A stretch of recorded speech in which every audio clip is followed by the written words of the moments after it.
नमस्कार, बहुत बहुत स्वागत आप सभी का आपके प्रोग्राम कहानी कुर्सी की में। मैं हूं सौरभ शर्मा, आपके साथ स्टूडियो में चारों मेहमान आ चुके हैं। हर्षवर्धन त्रिपाठी जी, विजय त्रिवेदी जी, प्रोफेसर संगीत रागी जी और समीर चौगांवकर जी। बहुत बहुत स्वागत आप सभी का।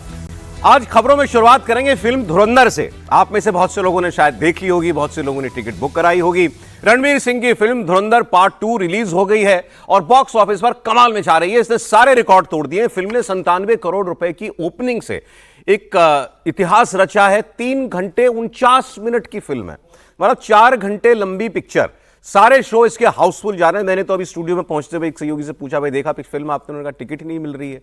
लेकिन इसके साथ साथ अच्छा, एक और ये रिकॉर्ड के नाम बता दो। ऑल टाइम हिंदी फिल्म्स का ओपनिंग का रिकॉर्ड तोड़ दिया इसने। मतलब हमारे यहाँ पर बहुत सारी फिल्में, खासकर साउथ की फिल्में जो हैं, जो हिंदी में आई, उन्होंने बहुत ज़्यादा पैसा कमाया। बाहुबली फिल्म आई, पुष्पा फिल्म आई और KGF आई। उन सब की ओपनिंग ज़्यादा है धुरंधर से, लेकिन हिंदी फिल्म की किसी भी ओपनिंग में धुरंधर नंबर 1 पर अब पहुंच गई है। तो मतलब इस फिल्म को लेकर ज़बरदस्त क्रेज है लोगों के अंदर। पार्ट 1 को लोगों ने हाथों हाथ लिया, बहुत ज़्यादा पसंद की फिल्म, और अब पार्ट 2 रिलीज हुआ है। लेकिन इसके साथ ही जितनी कंट्रोवर्सी पार्ट 1 में नहीं हुई, पार्ट 2 में हो रही है। अभी तो 2 ही दिन तो हुए रिलीज हुए, एक दिन प्रीव्यू हुआ और कल कुछ लोगों ने फिल्म देखी जाकर के। और ऐसे ऐसी प्रतिक्रियाएं आ रही हैं, ये फिल्म प्रोपेगेंडा फिल्म है, इस फिल्म में केवल नॉनसेंसिकल वायलेंस है, ये फिल्म नफरत फैलाने वाली है। अब है क्या इस पिक्चर के अंदर? जिन्होंने फिल्म का पार्ट 1 देखा, मैंने भी देखी है, हम सब लोगों ने देखी होगी, उसमें दिखाया गया कि किस तरीके से पाकिस्तान में भारत के इंटेलिजेंस ऑपरेशन चला करते थे और एक अंडरकवर ऑपरेटिव के तौर पर दिखाया गया रणवीर सिंह को। अब पार्ट 2 में क्या है, मैंने नहीं देखी इसलिए मैं नहीं कह सकता, लेकिन जिन बातों पर आपत्ति आ रही है वो आपको बता देते हैं। इस फिल्म में समाजवादी पार्टी के पूर्व सांसद बाहुबली, जिसकी हत्या कर दी गई, अतीक अहमद, उससे मिलता जुलता एक कैरेक्टर दिखाया गया है। नाम भी कुछ मिलता जुलता है। ये उसका नाम आतिफ अहमद दिखा दिया गया है इस फिल्म के। और आतिफ अहमद का पाकिस्तान की ISI से और लश्कर तैयबा से लिंक दिखाया गया है। पाकिस्तानी लिंक के जरिए वो भारत में कैसे जाली नोटों की सप्लाई करता था, यह बताया। फिल्म में उसके पाकिस्तान के समर्थन से उत्तर प्रदेश में एक पाकिस्तान समर्थित सरकार बनाने की साजिश में शामिल होने की बात भी दिखाई गई है। अभी जो कैरेक्टर है आतिफ अहमद, इसके बहाने अतीक अहमद को धुरंधर 2 में दिखाया गया, यह आरोप है और इसी पर हो रही है पॉलिटिक्स। अब मैं आपको कुछ एक बयान दिखाता हूं इसमें। समाजवादी पार्टी के नेता हैं ST हसन। उन्होंने कहा कि फिल्म की कमाई बढ़ाने के लिए जानबूझकर ऐसी कंट्रोवर्शियल चीजें इसके अंदर डाली गई हैं। किसी को भी बदनाम कर दो, आज की तारीख में उसमें कुछ बड़ी बात है नहीं। ST हसन ने कहा कि इस फिल्म के जरिए समाज में नफरत फैलाने का प्रयास किया जा रहा है, लेकिन जब कोई सवाल उठाएगा फिल्म के ऊपर तो कह दिया जाएगा ये सब तो काल्पनिक कहानी है, सारे किरदार काल्पनिक हैं, इसका किसी व्यक्ति जीवित या मृत से कोई संबंध नहीं है। डिस्क्लेमर तो चलाते ही हैं सब लोग। ऐसे ही AIMIM के वारिस पठान, उन्होंने कहा प्रोपेगेंडा फिल्म है, नफरती फिल्म है। राशिद अल्वी कांग्रेस पार्टी के नेता, उन्होंने कहा फिल्म पर तुरंत बैन लगना चाहिए। मुझे नहीं मालूम इन सारे नेताओं ने भी फिल्म देखी कि नहीं देखी, क्योंकि मैंने तो ऐसी भी अपील देखी, खास तौर पर जो मुसलमानों से की जा रही हैं, कि इस फिल्म को बिल्कुल ना देखा जाए, क्योंकि ये फिल्म केवल नफरत फैलाने वाली है, प्रोपेगेंडा पिक्चर है, और आप अपनी कमाई के पैसे का इस्तेमाल कम से कम किसी प्रोपेगेंडा का टिकट खरीदने के लिए मत कीजिए। ऐसी भी अपीलें जारी की जा रही हैं। अब फिल्म में क्या है, किस बात पर इनको नाराजगी हुई, एक एक करके बयान देख लेते हैं। पहले ST हसन को सुनिए, समाजवादी पार्टी के नेता। यह हथकंडा भी है और जो फिल्म वाले पार्टी से भी मुझे लगता पैसा लेते हैं नफरतें फैलाने के लिए। देखिए, लगता तो ऐसे ही है कि ये मूवीज जो हैं सिर्फ पाकिस्तान से ही नहीं बल्कि आपस में हिंदू मुसलमानों का भी ताना बाना तोड़ने की ये फिल्में बनाई जा रही हैं। और ये अब सांप्रदायिक सौहार्द का संदेश क्यों नहीं दे रही जैसे पहले फिल्म में देती थी? आज ये नफरतों का संदेश क्यों दे रही हैं? और इसी वजह से कंट्रोवर्सी पैदा होती है और इस फिल्म में चल जाती है। अब कोई कह रहा है कि जो इस फिल्म के डायरेक्टर हैं धर साहब, वो उन्होंने बीजेपी का से पैसा लेकर के फिल्म बनाई है। किसी ने आरोप लगाया ऐसा। इस फिल्म में बीजेपी वालों ने पैसा लगाया, ऐसा भी कुछ लोगों ने कहा। कुछ लोग कह रहे हैं कि भाई ये ऐसा सीधे सीधे ऐसी फिल्म, इसमें शायद मोदी जी का भी कोई कैरेक्टर दिखाया गया है। हाँ। ऐसा भी शायद है इसके अंदर। तुम कह रहे हैं भाई सीधे सीधे जो है बता ही देते कि ये बीजेपी समर्थक फिल्म है, बीजेपी के हमने सहयोग करने के लिए फिल्म बनाई है, ऐसे भी लोग कह रहे हैं। लेकिन मैंने देखा कुछ जो अक्लेम डायरेक्टर्स हैं हमारे यहाँ के, वो इस फिल्म की बड़ी तारीफ भी कर रहे हैं। बड़ा क्रिटिकल अक्लेम भी फिल्म को मिल रहा है कि भाई फिल्म की कहानी जो है बहुत मजबूत है, बहुत कसी हुई है, बहुत अच्छा डायरेक्शन है धर साहब का, और बांधे रखती है। 4 घंटे की फिल्म में बैठना भी बड़ी बात है। अंग्रेजी पिक्चरें 1.5-2 घंटे की होती हैं, 1.5 घंटे की होती है, 90 मिनट से ज़्यादा की फिल्म वो लोग बनाते नहीं आमतौर पे। हमने 4 घंटे की फिल्म बनाई है ये, और लोग देख रहे हैं, इसके टिकट नहीं मिल रहे हैं। अब वारिस पठान को सुनिए, वारिस पठान तो खुलकर कह रहे हैं कि ये केवल मुसलमानों को बदनाम करने के लिए पिक्चर बनाई गई है। इस तरह की फिल्में सिर्फ एक साजिश के तहत बनाई जाती हैं कि देश में नफरत फैलाओ। कुछ लोग ऐसे हिंदुस्तान में आ गए जो 2 चुनिंदा रुपये कमाने के लिए इस हद तक गिर जाते हैं कि सिर्फ और सिर्फ झूठ, नफरत, प्रोपोगेंडा दिखाने में लोग मानते हैं। अरे फिल्म होना चाहिए एंटरटेनमेंट के लिए, सच्चाई दिखाओ, फैक्ट दिखाओ, नॉलेज बढ़ाओ, रियलिटी दिखाओ। ये तो सिर्फ झूठ झूठ झूठ की बुनियाद के ऊपर आप सिर्फ देश के नफरत फैलाने का काम किया जा रहा है। इसके पहले भी इस तरह की प्रोपेगेंडा फिल्में बनाई, खोदा पार निकला चूहा, सच्चाई से कोसों दूर होती है फिल्में। मगर ये कुछ लोगों को आदत पड़ गई है, नफरत फैलाना है ना, 2 रुपया कमाना है तो किस तरह कमाएंगे, भूखे मर रहे हैं, पैसा कमाना है इनको, तो इस तरह से नफरत फैलाओ। नफरत किसके खिलाफ? बस मुसलमानों के खिलाफ अनाप शनाप गालियां बको, मुसलमानों को एकदम नेगेटिव दिखा दो, ये इतने गंदे, ये इतने खराब, ये इसलिए लोग, बस उसी के ऊपर अपनी राजनीति चमकाओ और अपना 2 रुपया कमाने के लिए बकवास प्रोपेगेंडा फिल्म बनाओ। तो मैं तो ऐसी फिल्में नहीं देखता, और इस तरह की फिल्म बननी भी नहीं चाहिए। आपको मोहब्बत फैलाना है लोगों में कि इस तरह का नफरत दिखाना है? आप क्या साबित करना चाहते हैं? आप पहले भी बना दिया वो केरला स्टोरी, ये वो, अरे दिखाओ ना, हकीकत दिखाओ, सच्चाई दिखाओ। कमाल की बात है, अभी जब वारिस पठान बोल रहे थे, मैं, विजय जी, समीर जी तीनों एक साथ बोल पड़े, और उन्होंने 2 मिनट बोलने के बाद बोला मैं ऐसी फिल्में नहीं देखता। फिल्म देखी नहीं तो इतना बोलिए, देख ली होती तो वारिस पठान क्या कहते हैं। कि उनकी आपत्ति सुना होगा जिन्होंने फिल्म देखी कि भाई फिल्म के अंदर क्या पता किया होगा। बताइए त्रिपाठी जी, फिल्म देखेंगे आप? और जितनी आलोचना हो रही है मतलब मैं तो ये भी कहूंगा कि जितने लोग आलोचना कर रहे हैं, ऐसे बयान जारी कर रहे हैं, इसके बाद लोगों में और उत्सुकता बढ़ा रहे हैं पिक्चर जाकर के देखने की। लेकिन एनीवे, नफरती फिल्म, प्रोपेगेंडा फिल्म कहा जा रहा है। नहीं, एक तो ये कि आदित्य इधर से थोड़ी मैं क्षमा मांगता हूं कि मुझको देर हो गई है। पहली फुर्सत में जाके धुरंधर 2 देखूंगा, और धुरंधर 1 मज़े से देखी थी।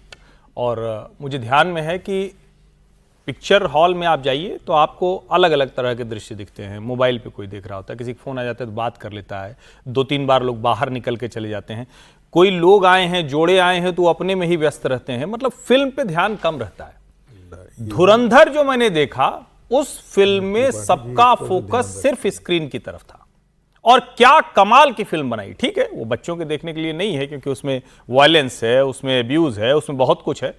और रहमान डकैत क्या कैरेक्टर है, निगेटिव शेड में है लेकिन क्या जबरदस्त है। अब मुझे जो सबसे ज्यादा धुरंधर 2 के लिए एक तरह से कहें कि मन में एकदम इच्छा हो रही कि तुरंत देख ले, एक लाइन मैंने पढ़ी कि आपको याद ही नहीं आएगा कि रहमान डकैत भी था धुरंधर 1 में। यानी इस लेवल की अगर फिल्म हो कि किसी का दूसरा पार्ट आए और पहले का जो सबसे बड़ा कैरेक्टर था वही ना दिखे, तो इसका मतलब कि सिनेमेटोग्राफी का, स्क्रिप्ट राइटिंग का जो बहुत शानदार स्टोरी बोर्ड तैयार किया, अद्भुत होगा वो। अब ये दूसरा वाला हिस्सा, एक तो आप लोग हंसी दिए जोर से वारिस पठान के ऊपर कि वो बिना देखे ये सब बोल रहे थे। सवाल ये कि वो क्या बोल रहे थे। भाई नफरत आप कह रहे हैं तो पहले देखेंगे ना। जैसे मुझे धुरंधर 2 का नहीं पता है कि उसमें नफरत है कि प्रेम है, लेकिन फिल्म कुछ बहुत शानदार सी है। दुनिया के दूसरे हिस्से में ऐसी फिल्म बनती, हॉलीवुड में ऐसी फिल्में बनती तो हम कहते कि देखिए ऐसे फिल्म बनाई जाती, ये सिनेमेटोग्राफी होती है। हमारे यहां वो बनती ही नहीं था। हमारे यहां क्या बनती थी? फायर बनती थी, जिसमें मैं जरा नाम उनका लिख के लाया हूं तो पढ़ देता हूं। बेगम जान और रब्बो उपन्यास में नाम यह था, और फायर फिल्म में नाम क्या हो गया? राधा और सीता। सही मायने में यह गंदा काम हिंदी फिल्म इंडस्ट्री करती थी। अब तो क्या है, जितने कैरेक्टर हैं वो सबको पता है। भाई लियारी के बारे में सबको पता है कि वो डकैतों का इलाका था। डकैत मतलब गुंडे, बदमाश, अपराधी, ड्रग्स, हत्या, हिंसा, यही होता था, और वहां की पार्टियां उसको समर्थन करती थी। इसमें भी कोई दिक्कत नहीं। पहली वाली में तो भारत से कोई लेना देना ही नहीं था। भाई भारत का सिर्फ और सिर्फ एक अंडरकवर एजेंट है तो उसकी प्रतिष्ठा थी, तो भारत की प्रतिष्ठा थी, तब भी ये लोग ऐसे ही नाराज थे। अब इसमें कह रहे हैं कि कुछ ज्यादा थोड़ा हो गया तो देख के थोड़ा और बताएंगे, लेकिन फिल्म अच्छी होगी अगर एसटी हसन और वारिस पठान नाराज है तो। नहीं, अब इसमें अतीक अहमद वाला जो एंगल बताया जा रहा है उसको लेकर के बहुत नाराजगी लोग कह रहे हैं कि भाई आप किसी रियल लाइफ आदमी को उसमें आप दिखा रहे हैं। मुझे नहीं मालूम, कह रहे हैं कि लोग अतीक अहमद का कैरेक्टर इसके अंदर जो है वो दिखाया गया है, उसको लेकर के भी आपत्ति। अब अतीक अहमद तो आने वाला नहीं है कि मैंने काम नहीं किया था, उसको आईएसआई से जोड़ दिया, सब कर दिया। लेकिन ये बताइए, क्या हमारे देश में ढेर सारे ऐसे अपराधी एक समय में नहीं रहे?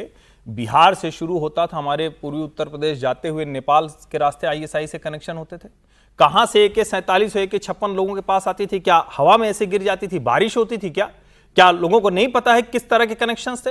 और अलग अलग समय पर उनकी भावनाएं भी दिख जाती थी। अतीक अहमद के संदर्भ में क्या अतीक अहमद का नाम लिया गया है? क्या कहा गया है कि अतीक अहमद है? और फिल्में तो ऐसे ही कैरेक्टराइजेशन होता है ना, सिनेमेटोग्राफी क्या है, आप किसी एक चीज को क्रिएट करते हैं। तो मुझे लगता है दूसरी सारी फिल्मों की तरह इसमें भी लिखा होगा कि भाई ये इसका किसी जीवित या मृत पात्र से कोई लेना देना नहीं है, भावना किसी के आहत ना हो। फिर भी भावनाएं आहत हो रही तो कमजोर भावना है, थोड़ी और आहत होनी चाहिए। अरे एक बयान आपको और दिखा देता हूं, ये कांग्रेस पार्टी के नेता हैं राशिद अल्वी, ये तो तुरंत मांग कर रहे हैं फिल्म पर बैन लगाओ, इसकी जितनी आलोचना की जाए उतनी कम है। और उन्होंने ये भी कहा क्या इस फिल्म के जरिए यह मैसेज दिया जा रहा है कि सड़क पर ही लोगों को गोली मार दो? निंदा की जाए इस फिल्म की इतनी कम है। क्या ये फिल्म साबित करना चाहती है कि सड़क पर खड़े हुए लोगों को गोली से मार दिया जाए, अदालतें बंद कर दी जाए? नोटबंदी पर सैकड़ों लोग मारे गए, उसे जस्टिफाई कर रही है। इसका तो मतलब है कि आरएसएस और बीजेपी की नीतियों को ये फिल्म जस्टिफाई कर रही है। और मुझे शक है कि इस फिल्म को बनाने के लिए भारतीय जनता पार्टी का पैसा लगा होगा। इससे देश के अंदर नफरत फैलाने की कोशिश की गई है।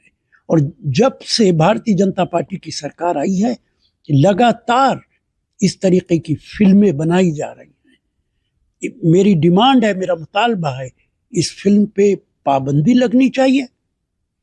इसके प्रोड्यूसर और डायरेक्टर के खिलाफ सख्त कार्रवाई कानूनी करनी चाहिए। अब अलवी साहब ने कहा इसमें जो है नोटबंदी को जस्टिफाई किया गया, नोटबंदी का भी कुछ दिखाया गया है पार्ट इसके अंदर। तो मतलब ये अभी हमारे ये रिसेंट घटनाक्रम जो है वो भी कुछ इसके अंदर दिखाए गए हैं इस फिल्म के अंदर। उन्होंने कहा ये बीजेपी का पैसा लगा के फिल्म बनी है, मुझे शक है इस बात का। अब देखिए, बीजेपी का पैसा, मुझे तो नहीं लगता है बीजेपी ऐसी पार्टी है जो पैसा देगी। बीजेपी तो पैसा लेती है। बीजेपी पैसा देने वाली पार्टी नहीं है, बीजेपी पैसा लेने वाली पार्टी है। पार्टियां कहीं पैसा देती हैं इन सब चीज़ों के लिए।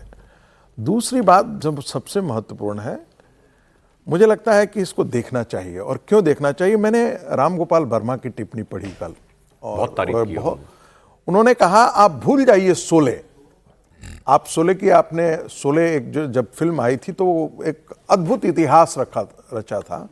5 साल कोई फिल्म एक सिनेमा हॉल से उतरे नहीं, ऐसी फिल्म थी। और सिनेमेटोग्राफी से लेकर के पटकथा और डायलॉग, सारे मामले राम गोपाल वर्मा की टिप्पणी थी। और उन जिन्होंने सत्याग्रह फिल्म बनाई और बहुत वो चली, हिट फिल्में रहीं, उनका कहना था कि भारतीय सिनेमा के इतिहास में ऐसी फिल्में नहीं आई है।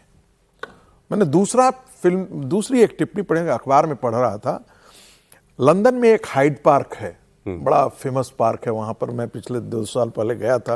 ये जानबूझ करके हर्षवर्धन जी को चिढ़ाने के लिए बोल रहा हूँ, है ना। और उसमें जिक्र किया गया है कि फिनलैंड के राष्ट्रपति और कनाडा के प्रधानमंत्री दोनों बातचीत कर रहे थे और मॉर्निंग जॉगिंग में अपने परिवार के साथ जॉगिंग कर रहे थे। और उसमें बातचीत कर रहे थे तो किसकी फिल्म की बात कर रहे थे? धुरंधर के बारे में बात है कर मेरे रहे पास, थे। दिखा दो।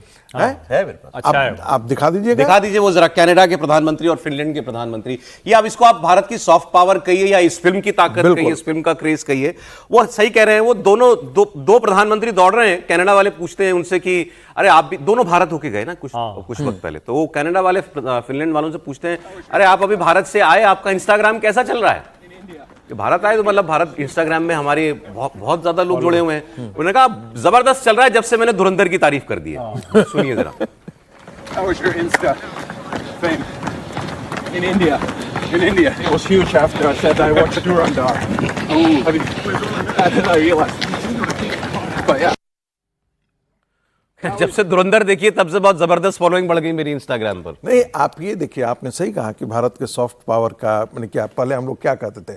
हम लोग कहते थे भाई बॉलीवुड में ऐसी फिल्म बनती थी और हमारे हॉलीवुड में ऐसी फिल्में बनती थी। और हमारे यहाँ बार बार कहा जाता था, कोई भी फिल्म आती थी तो कहा जाता था अरे यार ये क्या है, ये तो तुमने हॉलीवुड देखी है, उसी की कॉपी की है। राम गोपाल वर्मा की टिप्पणी थी कि ये 100 साल के इतिहास में ऐसी फिल्म भारत के अंदर बनी ही नहीं है, तो इसलिए मैंने फिल्म देखी नहीं है। लेकिन दूसरी बात, मैं आता हूं अतीक अहमद वाला पे। ये मेरा प्रिय विषय है।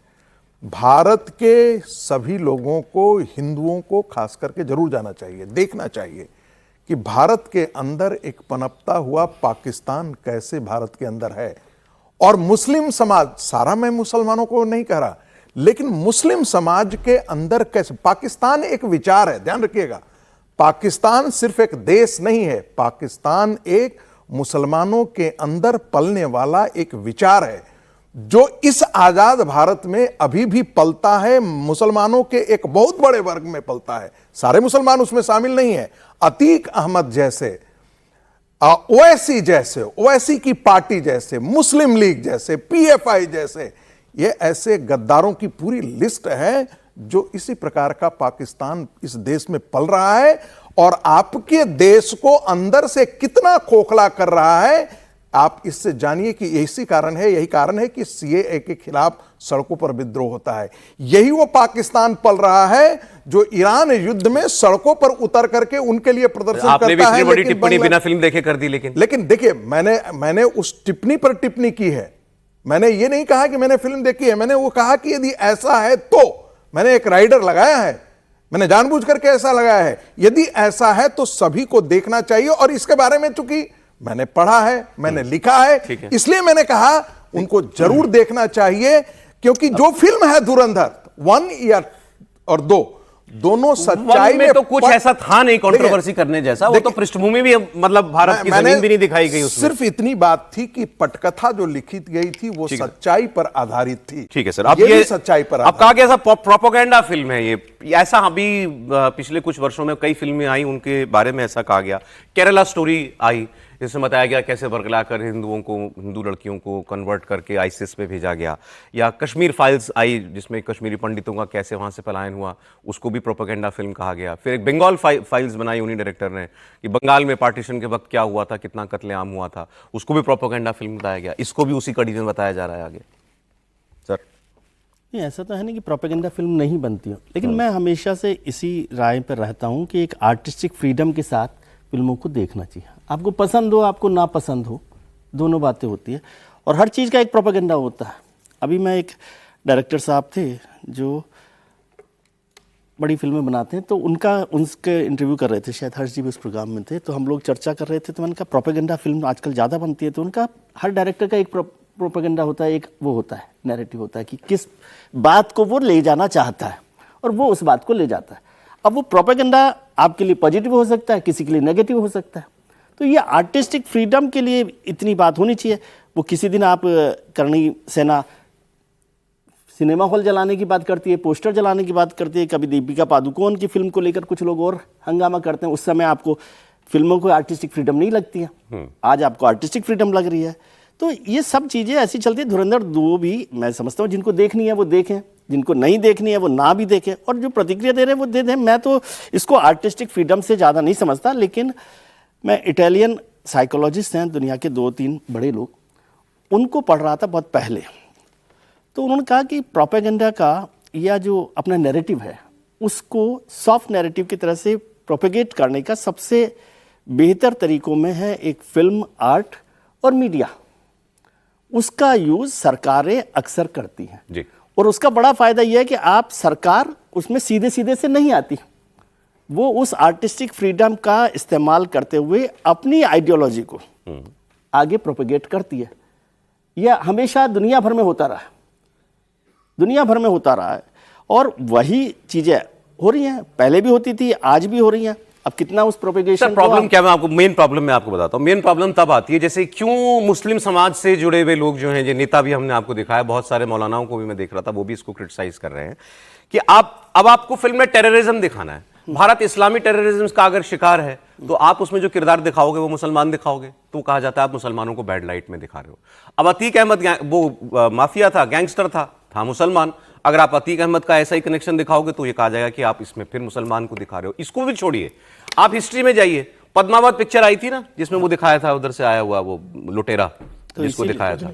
अब मैंने उस वक्त, मुझे याद है ओवैसी साहब का स्टेटमेंट आया था, ये फिल्म भी नफरती फिल्म है। अरे आपके ऊपर अगर इस्लामी आक्रांताओं ने हमला किया देश के ऊपर, उसका इतिहास है, तो अब उसका नाम बदल करके कोई ईसाई नाम तो नहीं रखा जा सकता, या आप हिस्ट्री की कोई बात दिखाना ही छोड़ देंगे।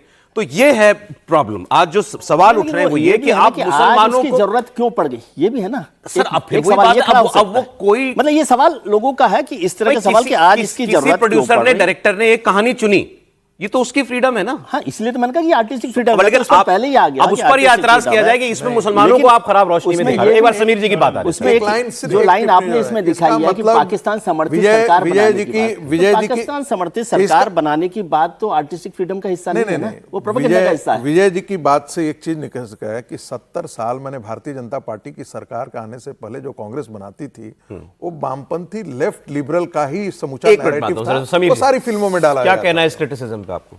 देखिए सर, अगर आदित्य धर ने अगर धुरंधर ये फिल्म सेकंड पार्ट बनाई है तो इसमें इतना हो हंगामा करने की क्या जरूरत है भाई? अगर अतीक अहमद को दिखाया और उसका इतिहास दिखाया है, जो उसका इतिहास सच्चाई रहा है, वास्तविकता रहा है, समाज में रहा है, जो डर का माहौल उसने समाज के अंदर बनाया, जिस तरीके से उसने जीवन समाज के अंदर जिया, लोगों को दुख दर्द कष्ट दिए, उसने अवैध हथियारों का धंधा किया, उसने नकली नोट बेचने का धंधा किया, उसने हिंसा से अपराध से जिस तरह की संपत्ति अर्जित की, अगर उसका चित्रण पिक्चर में होता है और अतीक अहमद को दिखाते हैं तो मुझे लगता है इसमें क्या गलत है? क्या किसी तीसरे व्यक्ति का दिखाएंगे? जब अतीक अहमद का सार्वजनिक जीवन इस तरीके से भ्रष्ट था, आपराधिक पृष्ठभूमि का था, और उसको अगर फिल्मों में उतारा जाता है तो उसमें फिर ओवैसी की पार्टी के सांसद को, पूर्व सांसद को, राशिद अल्वी को, कांग्रेस के नेताओं को और तमाम मुस्लिम नेताओं को इसमें दुख क्यों होता है? उनको तो स्वीकार करना चाहिए कि अतीक अहमद का इतिहास था। जब अतीक अहमद के ऊपर जब कार्रवाई योगी आदित्यनाथ करते हैं तब भी समाजवादी पार्टी के नेताओं को दुख होता है कि भाई अतीक अहमद के ऊपर इतना अत्याचार क्यों किया? जब जिस व्यक्ति ने पूरा जीवन समाज के अंदर लोगों पे अत्याचार करने में बिताया, उस व्यक्ति का अगर मूल्यांकन करते हुए, उसके चरित्र का सच्चा चित्रण करते हुए अगर आदित्य धर पिक्चर में दिखाते हैं तो उसको सच्चाई के रूप में स्वीकार कीजिए। इतनी मोहब्बत अतीक अहमद के साथ क्यों है कि भाई अतीक अहमद को क्यों दिखाया, मुसलमान को क्यों दिखाया? अतीक अहमद एक मुसलमान को आप दिखा रहे हो कि वो देश के खिलाफ साजिश कर रहा है। तो अतीक अहमद तो था ही ना, अतीक अहमद तो मुसलमान था और उसने ये किया था, इसलिए उसको दिखाया गया है। तो मुझे लगता है कि सच्चाई के रूप में स्वीकार करना चाहिए और फिर आप उसको फिल्म के रूप में लीजिए। काश्मीर फाइल में दिखाते तो आप कहते हो कि ये काश्मीर फाइल आप गलत तरीके से बना रहे हो।